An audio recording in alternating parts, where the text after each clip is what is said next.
major earthquake off the coast of Alaska that is causing some tsunami warnings in the area along that coastline.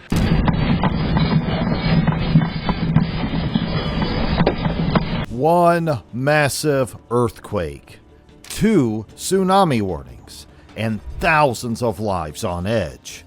This was Alaska just hours ago. A 7.3 magnitude quake hit so hard it triggered tsunami alerts across the U.S. coastline. Boats stopped, planes grounded, the Coast Guard scrambled, and entire towns rushed uphill thinking a giant wave was coming. But then, 60 minutes later, the warning was canceled. What happened? Was this a lucky escape or a warning for something much worse coming soon? But to understand how this all unfolded, we have to rewind to the exact moment the Earth started shaking. On Wednesday, at exactly 12:37 p.m. local Alaska time, a powerful earthquake hit near the southern coast of Alaska. It wasn't just a small shake. It was a 7.3 magnitude earthquake, pretty big by any standard. The epicenter was located about 54 miles southeast of Sand Point, and the shaking came from about 12 miles deep inside the Earth. That area is already known for being very active when it comes to earthquakes, so this kind of event isn't totally surprising, but still scary. As soon as the quake hit, things moved fast. The U.S. National Tsunami Warning Center, or NTWC, immediately issued tsunami warnings for many coastal parts of Alaska. The warning zone stretched from Kennedy Entrance to Unimak Pass, which includes important places like Kodiak Island, Chignik, and Cold Bay. That is a huge section of the coast. Right after the warning was issued, emergency steps were taken. People in the danger zone were told to move to higher ground. Basically, evacuate just in case a wave came in. The U.S. Coast Guard at Kodiak Base didn't waste time. They evacuated their own people too and moved them uphill to safety. At the same time, they got 2 helicopters ready to go. These air crews were put on standby, which basically means they were fully prepped and waiting for a green light. If something bad happened, like flooding or stranded people, they could jump into action immediately for rescue missions or to bring supplies. But that's not all. The Coast Guard also started monitoring marine radios. This is super important because there are always boats and ships out at sea. If a tsunami was coming, those vessels needed to know ASAP. The Coast Guard made sure to send out alerts and updates to anyone nearby in the ocean. Now, here's the interesting part. None of this was random or improvised. This is all part of a pre-planned system the Coast Guard uses known as SOPs, or Standard Operating Procedures. Basically, it's a detailed guide they follow when natural disasters happen, and these procedures aren't new. They were created after past disasters, especially the massive 1964 Alaska earthquake and tsunami, which killed over 130 people. Even NOAA, or the National Oceanic and Atmospheric Administration, stepped in. They predicted that a tsunami could happen and it might be around 1 foot high. Now, 1 foot might not sound huge, but when it's ocean water rushing in fast, even that can be dangerous, especially for boats, low-lying areas, and docks. So within minutes, everyone, from the Coast Guard to scientists to regular people, was on high alert. Schools, harbors, and communities waited to see what would happen next. But here's what surprised a lot of people. The warning was canceled just 1 hour later. Yes, within 60 minutes. It went from possible tsunami incoming to all clear. So what changed so fast? The answer is in real-time tech. Scientists have these special tools out in the ocean called buoys. They're like floating sensors that check for changes in sea level when an earthquake happens underwater. These buoys are placed near places where quakes often happen, like where this one did, near Sand Point, Alaska. As soon as the quake hit, the buoys started sending data, and the info they picked up, only a tiny sea level change, about 3 inches. That's like the size of a smartphone. That's really small. Definitely not the kind of wave that crashes into cities or causes boats to flip over. Based on that data, scientists at the Tsunami Warning Center figured out that a tsunami was technically created, but it didn't have enough power to cause serious damage. Basically, the earthquake shook the ocean floor a little, but not in a way that pushed tons of water up. So no big waves, no flooding, no sinking boats. Nothing like that. That's why the warning was first downgraded into an advisory, and then completely canceled soon after. So let's clear up a common myth. Just because there's a big earthquake doesn't always mean there will be a tsunami. It's not automatic. There's a bit more science behind it. A tsunami isn't just a big wave from shaking. It actually happens when a huge amount of ocean water gets pushed or lifted all of a sudden. That only happens if the ocean floor moves up or down really quickly. Imagine dropping a rock in a bathtub. The water splashes out because something disturbed it from below. That's kind of how a tsunami starts. Now, here's the thing. Not all earthquakes move the ocean floor like that. Some earthquakes just slide plates sideways, which causes shaking, but doesn't push water up or down. And when there's no major water movement, there's no giant wave. In the Alaska earthquake's case, it happened in a subduction zone, which can cause tsunamis. A subduction zone is where one tectonic plate goes under another. But this time, the way the plates moved and the angle or direction of the fault line didn't create much vertical motion. Instead of lifting the seafloor, the quake mainly shook things side to side. Also, the depth of the quake made a big difference. It happened about 12 miles below the surface, so even though the magnitude was high, a lot of the force was absorbed before reaching the ocean floor. That reduced how much water could actually be displaced. And did you know that 80% of all earthquakes in the US happen in Alaska? Yes, 4 out of 5. And there's a scientific reason for that. Alaska sits on something called the Pacific Ring of Fire. It's not an actual ring of fire, although that sounds cool, but a huge zone around the Pacific Ocean where tons of earthquakes and volcanic eruptions happen.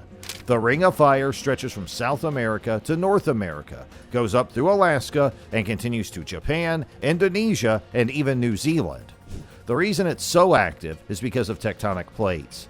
These are giant slabs of Earth's crust that move around slowly.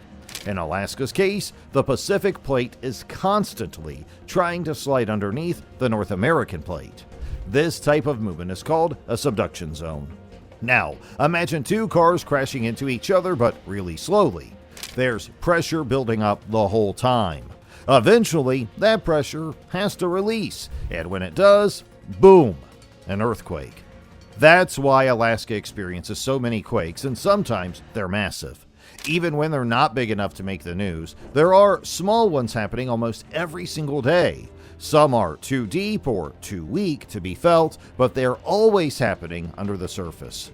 And Alaska is not alone in this. Other countries along the Ring of Fire, like Chile, Japan, and the Philippines, also deal with constant earthquake risks. It's just part of living in that zone. And let's not forget Alaska's history. In 1964, the state experienced a 9.2 magnitude earthquake, still the second largest in recorded history, and the strongest one ever in North America. This monster quake lasted about 4.5 minutes, which is a really long time when the ground is shaking. It happened on Good Friday, so it's often called the 1964 Good Friday earthquake. What made it worse was the tsunami that followed. Some waves reached up to 220 feet high. That's taller than a 20-story building. Whole towns, like Valdez and Seward, were torn apart.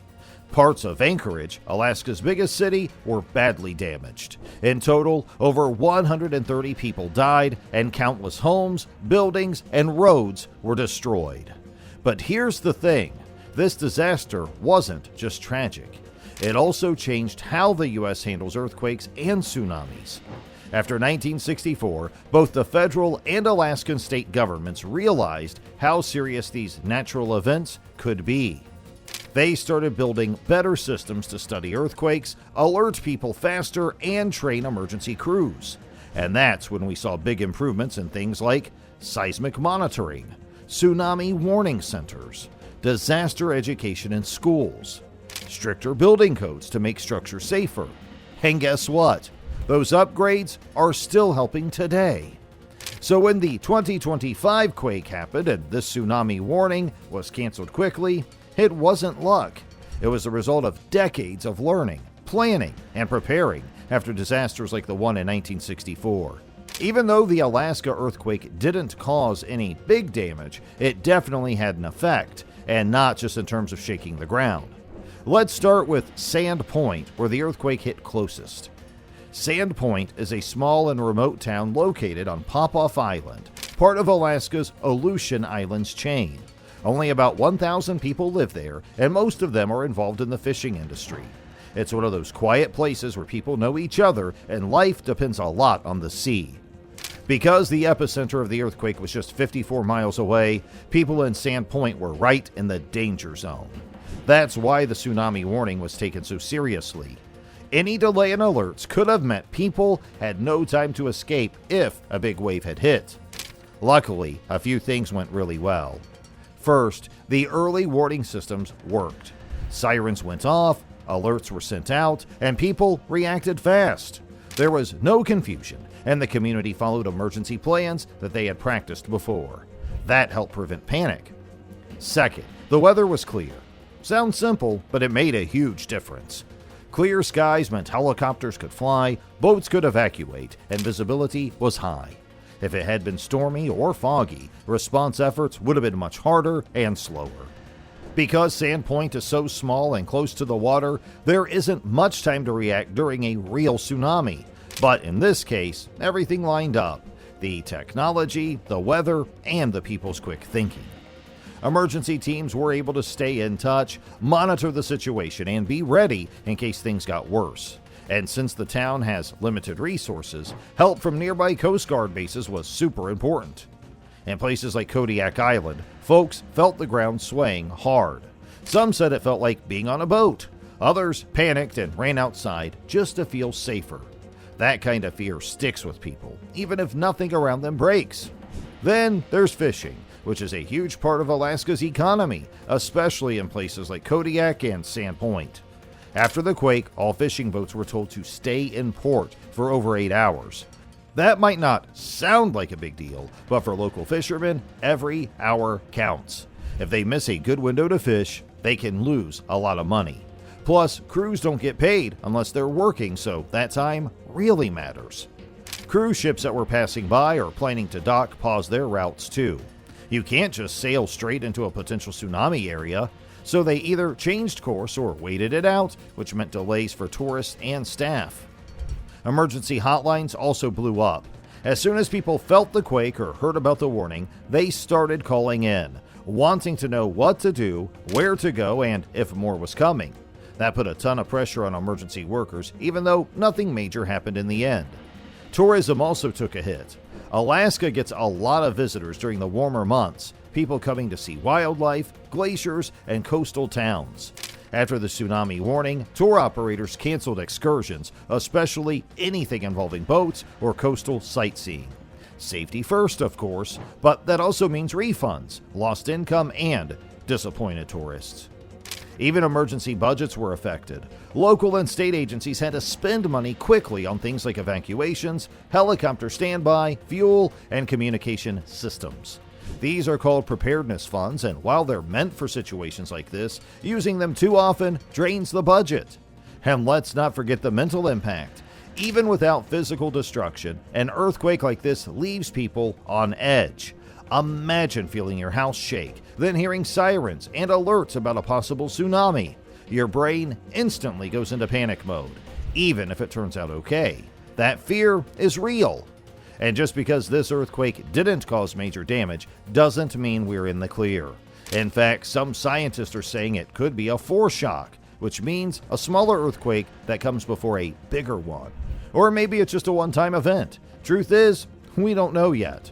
That's why it's super important for people in earthquake-prone areas like Alaska to stay prepared all the time. Sounds boring, I know, but it can literally save lives. Here's what everyone should have: an emergency kit with water, snacks, flashlights, and a first aid kit. They might also look at how strong buildings are, especially in older areas. Are they earthquake-proof? Can they handle shaking? If not, those buildings might need to be fixed or upgraded.